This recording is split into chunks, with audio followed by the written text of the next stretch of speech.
आगे सब लोग? Yes ma'am. अच्छा, तो हम लोग थे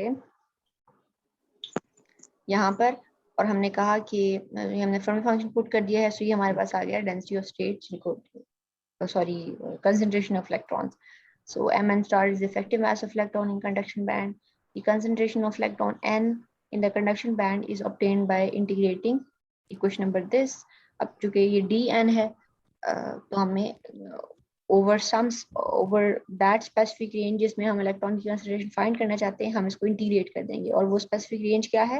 वो है कंडक्शन बैंड की एनर्जीज। ठीक है, हम देखना चाहते हैं कि इलेक्ट्रॉन की कंसंट्रेशन यहाँ पे क्या है, क्योंकि इलेक्ट्रॉन वैलेंस बैंड में भी होंगे लेकिन those electron are doesn't matter for us, क्योंकि वो इलेक्ट्रॉन जो है वो स्टिल वैलेंस बैंड में है और वो किसी कोवेलेंट बॉन्ड का हिस्सा है। और वैलेंस बैंड में हाँ, मतलब हम जिस चीज की कंसंट्रेशन में इंटरेस्टेड है वो होल्स हो सकते हैं। तो इलेक्ट्रॉन जो है, जो कि सिर्फ कंडक्शन बैंड के इलेक्ट्रॉन कंडक्ट करेंगे, तो हम सिर्फ इनकी कंसंट्रेशन में इंटरेस्टेड हैं। सो यहाँ की जो सारी एनर्जीज है उसके ऊपर आपने इसको इंटीग्रेट करना है। फिर तो यहाँ की एनर्जीज क्या है? ई सी से लेकर ऊपर सारी स्टेट्स। ठीक है, कंडक्शन कंडक्शन बैंड में मतलब ऊपर जहां तक इलेक्ट्रॉन होंगे वो तो कंडक्शन बैंड बनेगा। ठीक है, और बेसिकली हमने इसको ई सी से लेके ऊपर तक सारी जो जितनी भी स्टेट्स अवेलेबल है इन्फिनिटी तक हमने इसको जो है वो इंटीग्रेट कर दिया। ठीक हो गया? जो भी हमारे पास एनर्जी थी उसको हमने ई सी से लेकर इन्फिनिट तक इंटीग्रेट कर दिया। सो ये आ गया हमारे पास। अब यहाँ से अच्छा एक और चीज यहाँ पे मैंने बताई हुई वो ये कि जो इलेक्ट्रॉन है उसकी एनर्जी ऊपर की तरफ इंक्रीज करती है और जो होल है उसकी एनर्जी नीचे की तरफ इंक्रीज करती है। ये बात समझ में आती है ना, क्योंकि इलेक्ट्रॉन जो है वो तो नीचे की तरफ उसकी एनर्जी नेगेटिव होगी। अगर वो नीचे की तरफ आएगा तो it will be more like a bound electron. अगर वो नीचे की तरफ आएगा तो मतलब वो आयंस के यानी कि करीब आ रहा है, एटम के करीब आ रहा है, तो वो उसकी एनर्जी नेगेटिव होगी। जबकि ऊपर की तरफ उसकी एनर्जी जो है वो पॉजिटिव होगी। सो उसकी एनर्जी ऊपर की तरफ इंक्रीज हो रही है और होल जो है ऑन द ऑपोजिट उसकी एनर्जी नीचे की तरफ इंक्रीज हो रही है, ऊपर की तरफ डिक्रीज हो रही है। ठीक है, kinetic energy of hole. So now near the room temperature T KT is equal to 0.025 या 26 जितना भी होता है ये इलेक्ट्रॉन वोल्ट, हमारे पास जो ये फर्मी डायराक फंक्शन होगा ये क्या हो जाएगा? क्योंकि अब हम 0 K पे नहीं है, या हम बेसिकली एक फाइनाइट रूम टेम्परेचर के ऊपर हैं और इलेक्ट्रॉन जो है already have escaped, some of the electrons have escaped the Fermi level और उससे ऊपर वाले मतलब स्टेट्स को इलेक्ट्रॉन ने फिल कर दिया है। तो अब जो हमारे पास E माइनस ई एफ है ना, E क्या है? Energy of electrons, minus E F क्या है? वो फर्मी लेवल था। फर्मी लेवल जैसे मैंने आपको बताया कि फर्मी लेवल ई वी और ई सी के बीच में लाई कर रहा होता है।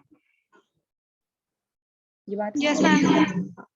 तो चूंकि वो इनके बीच में लाई कर और इलेक्ट्रॉन की एनर्जी हमने यहाँ पे रखी है, तो इलेक्ट्रॉन की एनर्जी जो है वो ग्रेटर होगी ना, ई माइनस ई एफ जो है वो पॉजिटिव नंबर होगा ना, ऐसे ही है। Yes ma'am. चूंकि ये एक पॉजिटिव नंबर होगा, therefore E minus E F will be greater than K T. ठीक है, E minus E F will be greater than K T, और इसकी वजह से ई माइनस ई एफ चूंकि ये बड़ा है देन के टी इसके मुकाबले में बहुत छोटा है, तो ये जो चीज है, ये जो रेशो है ये बड़ी होगी। Exponential of this ratio will always also be quite bigger than 1। तो फिर हम ये करते हैं कि एक्सपोनेंशियल और में मतलब ये जो नीचे वाली टर्म है डिनोमिनेटर वाली, उसमें एक्सपोनेंशियल को रहने देते हैं और 1 को इग्नोर कर देते हैं, क्योंकि 1 उसके मुकाबले में काफी छोटा है। तो ये मॉडिफिकेशन करने के बाद आपके पास आ जाता है ये। ठीक हो गया, हमने इसको इग्नोर करके और एक्सपोनेंशियल को ऊपर नीचे से ऊपर ले आए हैं और हमने इसको लिख दिया कि वो क्योंकि नीचे था तो प्लस था, ऊपर आके वो नेगेटिव हो जाएगा। यहाँ पर अब आपने जो किया है वो मैंने आई थिंक यहाँ शो किया हुआ है रजिस्टर के पेज पे।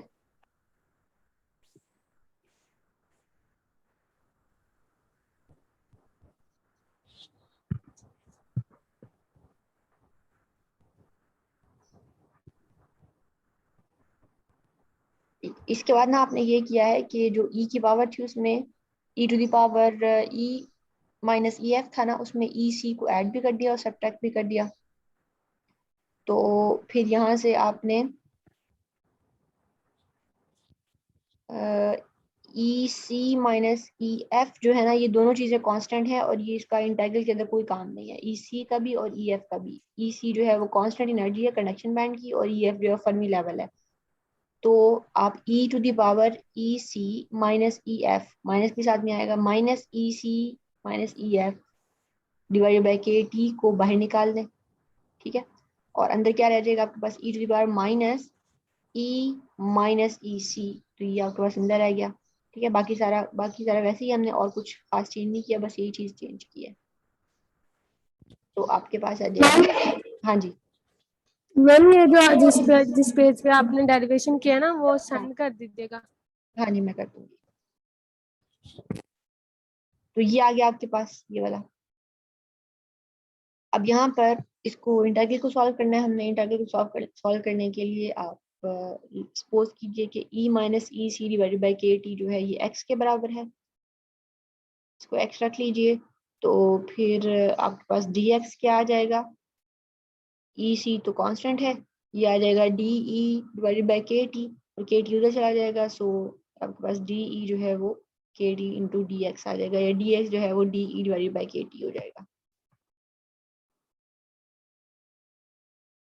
डी ई की जगह उसकी वैल्यू पुट कर दें, और ये जो चीज़ है इसकी जगह एक्स की वैल्यू पुट कर दें। ई माइनस ई सी क्या आ जाएगा, वो आ जाएगा एक्स टाइम के टी। तो ये आपके पास आ गया एक्स की पावर 1/2 के टी की power 1/2 E to the power minus X K T D X. यहाँ से के टी भी बाहर चला जाएगा, इसका भी कोई काम नहीं है अंदर, और अंदर आ जाएगा एक्स की power 1/2 E to the power minus X D X. ये जो इंटीग्रल है, अच्छा लिमिट्स भी चेंज होंगी जाहिर है। तो जब आपका e जो है, हमारी पहली लिमिट थी ई सी से लेकर इन्फिनिटी तक, तो जब e जो है वो ई सी के बराबर होगा, तो ई सी और ई सी कैंसिल हो जाएंगे और x 0 हो जाएगा। ऐसा ही है।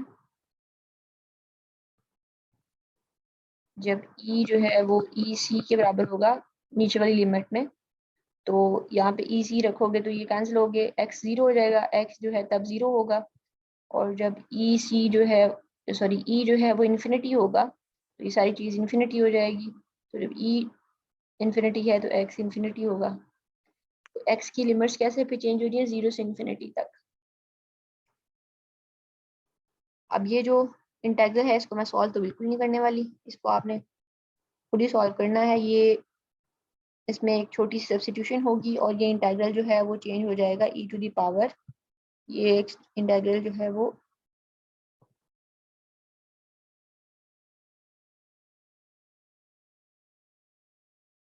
इसमें चेंज हो जाएगा, 0 to infinity E to the power minus X square D X. और ये गॉसियन इंटीग्रल होता है, और गॉसियन इंटीग्रल का जो वो है रिजल्ट, वो होता है under root X by, sorry under root pi by 2, ठीक हो गया। सो ये आपके पास इसका रिजल्ट हो जाए, तो हम डायरेक्ट रिजल्ट पुट कर रहे हैं, एक्स बाय 4 का उन्होंने 1/2 पावर लिखी हुई है, हमने under root X under root pi over 2 लिख दिया है। आप 2 को अंडर रूट के अंदर लेके जाना चाहें तो 4 हो जाएगा। सो यहाँ से n आपके पास आ जाएगा। फिर बाकी और कुछ खास चेंज नहीं हुआ। 4 पाई जो है वो, हाँ जो 4 पाई था उसको उसने यहाँ पे थोड़ा सा इसके साथ सॉल्व कर दिया है, ओवर एच क्यूब, और सॉल्व करके सबको उन्होंने जो है वो अंदर इंटीग्रल के अंदर ले गए हैं, ठीक है। इनफैक्ट यहाँ पे जो 4 है ना, ये इसको 4 ना समझो, इसको 2 समझ लो ना। अंडर रूट के बगैर ये 2 है, 2 को 4 से कैंसिल किया तो 2 रह गया। और बाकी जो पाई है उसके साथ पाई किधर गया, यहाँ पाई 1/2 है, और यहाँ पे पाई जो है वो 1 है, और कहीं भी पाई है नहीं है। तो हाँ पाई जो है उसकी पावर 3/2 हो गई, वो ये आ गया अंदर चला गया। एम एन और 2 और के टी ये सारे वैसे ही अंदर थे। एच बार एच क्यूब था वो अंदर आगे स्क्वायर हो जाएगा, 3 कैंसिल हो गया, ये भी अंदर आ गया। तो ये चीज़ आपके पास आ जाएगी। इसको जब दोबारा बाहर निकालेंगे एच को, तो ये अगेन क्यूब हो जाएगा, स्क्वायर कैंसिल होके। और चले ये आ गया आपके पास ए एन। तो फिर अब इसको अगर आप कंपेयर करें, हमें हमें पता है कि जो प्रोबेबिलिटी ऑफ ऑक्यूपेशन होती है वो फर्मी फंक्शन से इस तरह है। और अगर आप probability of occupation of E C level देखें, यानी कि कंडक्शन बैंड जो है उसकी सिर्फ प्रोबेबिलिटी देखनी चाहें तो वो हमने निकाली है। उसके लिए चूंकि इलेक्ट्रॉन ऊपर चले गए थे, फर्मी लेवल जो है वो छोटा हो गया एनर्जी से, हम उसको जो है फिर चेंज कर सकते हैं। E इज इक्वल टू ई सी, यानी बेसिकली ये जो चीज़ है ना यहाँ पे आ रही है आपके पास, ये आपके पास आ रही है एफ ऑफ ई। लेकिन चूंकि एफ ऑफ ई इस तरह का था, अब ये चेंज हो गया है, तो ये एफ ऑफ ई जो है अब सिर्फ कंडक्शन बैंड की प्रोबेबिलिटी ऑफ ऑक्यूपेशन जो है वो दिखा रहा है। हमने देखा था ना कि एन जो है, मतलब स्टार्ट में जो हमने फॉर्मूला लिखा उसमें एन जो था वो density of state time F of E था ना। अभी एफ ऑफ ई जो है वो इस तरह चेंज हो गया है, which is now the probability of occupation of conduction band. और बाकी ये जो चीज़ है ये हमारे पास आ जाएगी डेंसिटी ऑफ स्टेट्स। ठीक है, अगेन जब हमारा फॉर्मूला था उसके अंदर देखें तो फर्मी के बाद बाकी जो चीज़ थी वो डेंसिटी ऑफ स्टेट थी, तो ये जो बाकी बच गया है सारा ये वाला, ये हमारा डेंसिटी ऑफ स्टेट्स हो जाएगी। डेंसिटी ऑफ स्टेट जो है वो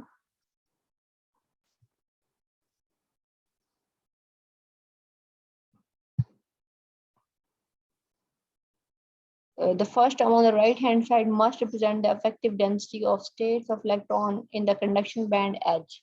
ठीक है, कंडक्शन बैंड में डेंसिटी ऑफ स्टेट्स को बता रहा है, इफेक्टिव डेंसिटी ऑफ स्टेट्स को, denoting it by NC we have. ये सारी चीज जो है एफ ऑफ ई के अलावा जो बाकी सारी चीजें हमने NC से रिप्रेजेंट किया है, तो हमारे पास फिर कंसंट्रेशन ऑफ इलेक्ट्रॉन जो है वो NC times exponential of this आ गई, और जबकि NC जो है वो ये है।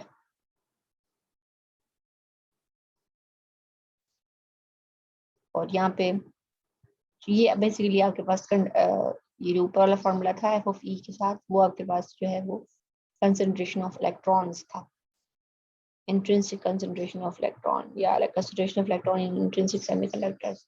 तो यहाँ से NC जो है वो आपके पास ये सिलिकॉन के लिए उन्होंने निकाला हुआ है। सिलिकॉन के लिए जो डेंसिटी ऑफ स्टेट है वो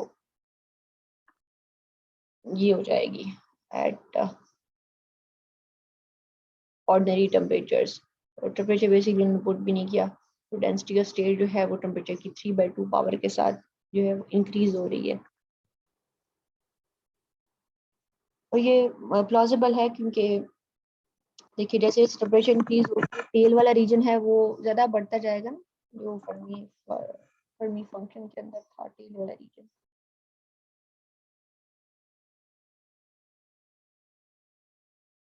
इस तरह था,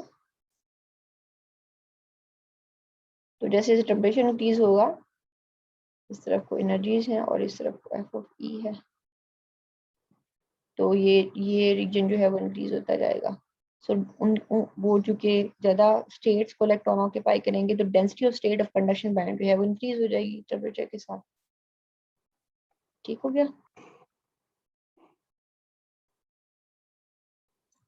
यहाँ तक क्लियर है? कोई क्वेश्चन बचे? No ma'am. फिर आगे होल वाला भी पढ़ लें, क्या टाइम हो रहा है? हमारी क्लास का टाइम कितना हो गया? मैम काफी नहीं, इतना ही। हाँ, होल वाला कंप्लीट तो नहीं होगा हमसे। हाँ जी, कोई क्वेश्चन है? हाँ मैम। ये कहना है कि बस इतना ही रहने दें? हाँ जी। Yes ma'am.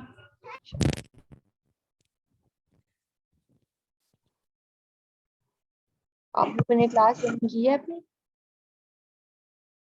Yes ma'am.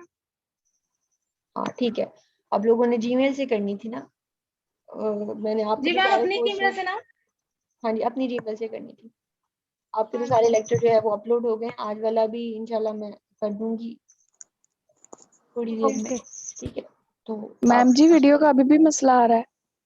Video का मसला आ रहा है? मैं ऐसे करती हूँ, फिर हाँ आप जी। कल वाला लेक्चर जो है वो, आप वही बच्चे हो ना जो कल देखना चाह रहे थे दोबारा स्ट्रीम में?